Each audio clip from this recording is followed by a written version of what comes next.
ကုသိုလ်လုပ်တာကမခက်ဘူးကုသိုလ်လုပ်ဖို့တတိယတာခက်တယ်နော်လုပ်ဖြစ်ဖို့မတမခဲရင်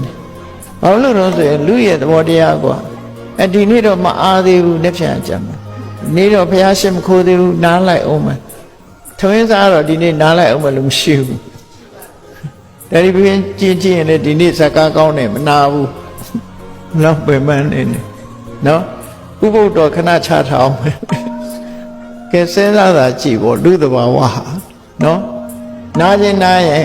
အနှစ်သာရကိုပဲနားတယ်အနှစ်သာရမရှိတာတွေကိုမနာဘူးမနာသည့်အတွက်ကြောင့်ကိုယ်ကိုယ်တိုင်စဉ်းစားကြည့်ဩငါတို့ကအနှစ်မဟုတ်တာကိုအနှစ်လို့ထင်နေပါလားလို့ဆိုရက်သိဖို့မလိုပေဘူးလားလိုတယ်တို့အနှစ်ရအောင်လုပ်မှဖြစ်မယ်မနေ့မိုးလင်းလာတယ်အနှစ်ရအောင်လုပ်ဖို့လွယ်ပါတယ်ဘာလုပ်ရမလဲကိုယ်စိတ်ကလေးကိုတတ္ထပရိဘာဝိတံစိတ်တရားတရားနဲ့ထုံမွမ်းနေရမယ်တရားတရားဆိုတာဘုရားကိုတွေးလိုက်ကိုယ်အိမ်မှာကိုယ်ဝဲထားတဲ့ဘုရားကစားဘုရားကိုကြည်ညိုတဲ့စိတ်တွေနဲ့စဉ်းစားကြည့်လိုက်